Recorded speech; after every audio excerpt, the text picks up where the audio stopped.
Great to have you here with us today as we are discussing the world's largest online retail store, Amazon, and how it was built. In this article, we'll be looking at how Jeff Bezos started Amazon, the strategy he used, the struggles they had to overcome, and if you read until the end, you'll learn what the future holds for this global one-stop shop. The big picture: when your net worth is $180 billion plus, people pay attention to what you do. That's another day in the life for Jeff Bezos, the founder of Amazon. Amazon is the largest online retailer and the world's largest company by market value. Amazon, with its 1,608,000 plus employees, generates approximately $1 trillion plus in revenue. And if you think you get those figures by merely selling retail items, think again.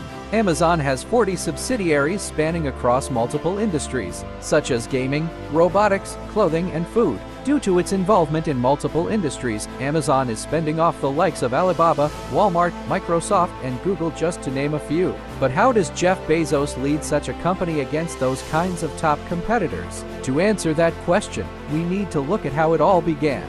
The beginning: born in the 1960s, Jeff Bezos from a young age always showed an interest in science and technology. At one time, creating an alarm system to keep his siblings out of his room. During his high school years, when his family moved to Florida, he was part of the University of Florida Student Science Training Program, where he excelled to become the high school valedictorian, Silver Knight Award winner, and National Merit Scholar, all while working as the short order line cook at McDonald's. He later moved on to Princeton University, where he graduated with degrees in electrical engineering and computer science. Right after Princeton University, Jeff Bezos found himself sought after by numerous firms, from telecommunications startups to banks, and by the age of 30, he was the senior vice president for D. Shaw & Co., a hedge fund company. Jeff Bezos was in high demand, but it wasn't until the early 90s when Jeff Bezos decided to start an online bookstore. A year later, he resigned from the hedge fund and founded Amazon right out of his garage. It's said that he wrote his business plan for Amazon on a trip from New York to Seattle. With approximately $300,000 from his parents, he committed himself to building Amazon. Inspired by the Amazon River, he knew he wanted to be the largest company in the world. He also knew he would have to expand into other products to grow, similar to the way streams flowed into the larger Amazon River. After 3 years in business, Jeff Bezos took Amazon public, raising approximately $54 million, and used it to begin his expansion. He diversified into consumer goods and online music and video sales. The struggle: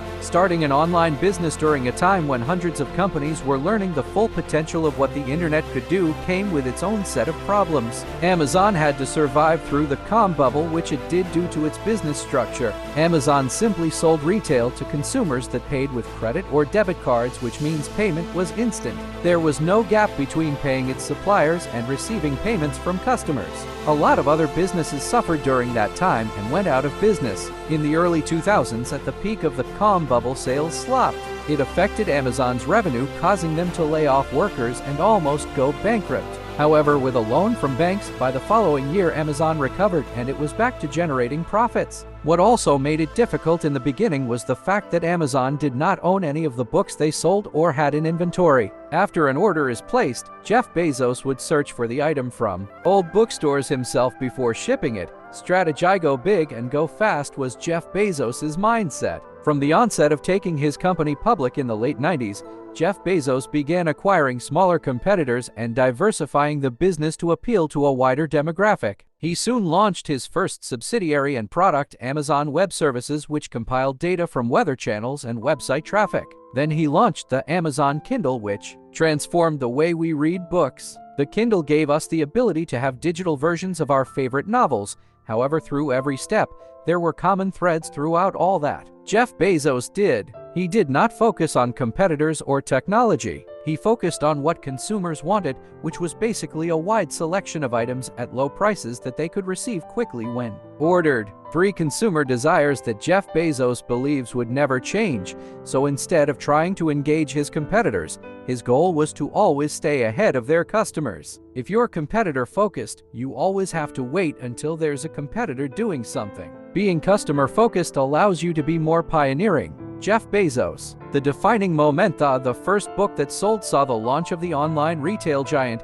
The defining moment came years later when they launched Amazon Web Service. It was this service that allowed people and companies to see the potential of the internet. Its earliest version was free and helped businesses develop applications that would allow them to incorporate Amazon's service into their websites. Now the world could not only shop on their website but sell their products using Amazon as well. This transformed not only online retail but also the IT industry in the realm of cloud computing and positioned them as a leader. The value before the launch of Amazon, everyone shopped at brick-and-mortar stores. So if we were to narrow down all to one thing that Amazon provides for its customers, it's convenience. Hence the reason why Amazon focuses on satisfying their customers over worrying about competitors. Amazon achieves this by providing a continuously growing selection of products, combined with personalized experience and by keeping up with fast service, not just in delivery but in response on their website.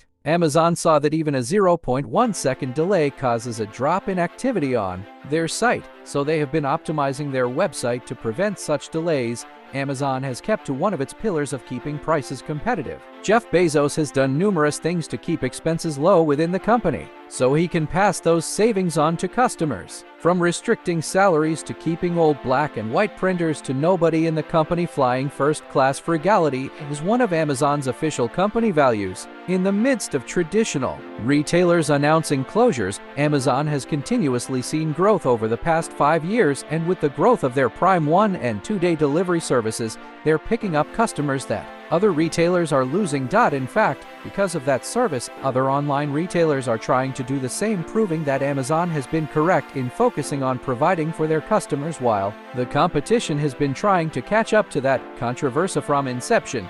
Despite pioneering the online retail industry, Amazon has attracted its fair share of controversy. 3 years ago, Apple filed a case against one of Amazon's third-party sellers, Mobile Star LLC, for selling fake Apple products. Apple purchased and identified 90% of the counterfeit items for themselves. Apparently, Amazon wasn't confirming the source of the items as genuine. Mobile Star LLC settled with Apple for an undisclosed amount. A coalition of civil rights groups opposed agreements by Amazon to supply facial recognition support and consultancy services to law enforcement, especially as Amazon has publicly spoken against any secret surveillance being carried out by the company.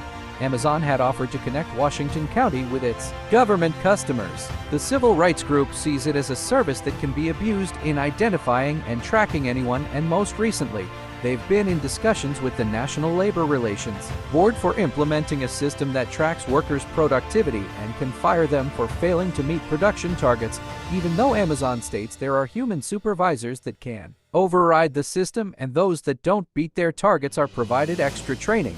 It does not ease the mind of workers who are now concerned for their jobs and don't even stop to use the bathroom. The results: Jeff Bezos steered Amazon into the position it holds today by listening, being innovative, optimizing, delivering. They continuously improve their processes so it could be more efficient for their customers.